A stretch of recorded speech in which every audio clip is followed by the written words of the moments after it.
Good evening. This is Ronald Allen, managing change through effective communications. Today's discussion, a crisis of the mind, comes about because of a number of groups of people that I've been working with, both through local community organizations, corporate businesses, small business owners, and even community stakeholders as we come into our 2021 elections.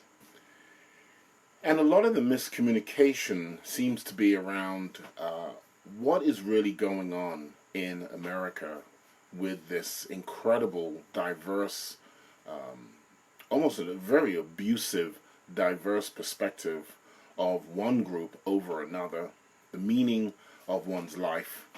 And as you know, in most of the conversations I've had, I've been talking about how we effectively communicate with one another using our personal interests, our perspectives, how we try to communicate in a civil manner. It is easy, and we know that it is very easy. Good afternoon, Craig. Thank you for checking in. Long time no see. I've been listening and reading your poems on Facebook Live. Also, Deborah, thank you for checking in this evening. You know that it is easy to be hostile. We've had, as we've recognized in the news across the country, young minds, which is probably even more unsettling, young minds feeling that they must lash out in a violent manner as opposed to taking conversation, as opposed to taking debate and conversation with those that they think are opposed. I'm going to cradle this conversation, though, tonight, a crisis of the mind, with those who have been refugees. And some of us might think, well, one has nothing to do with the other.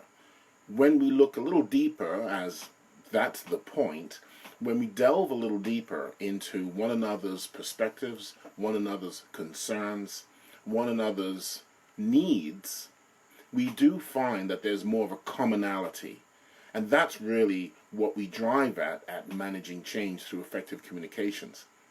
We'll all go through life changes, from the time we're born to the time and what time we have to live on this planet. There will constantly be change.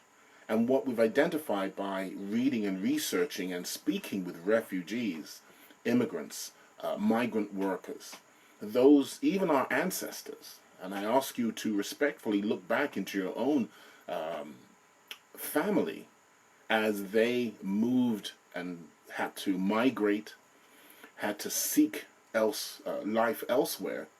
Look at what they did in order to give you the life that you have today. And instead of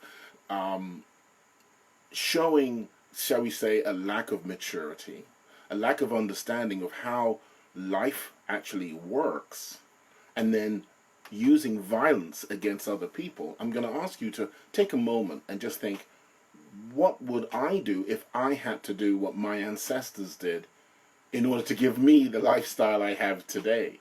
Okay, and I speak from experience. My parents from the West Indies, they went to England after the Second World War.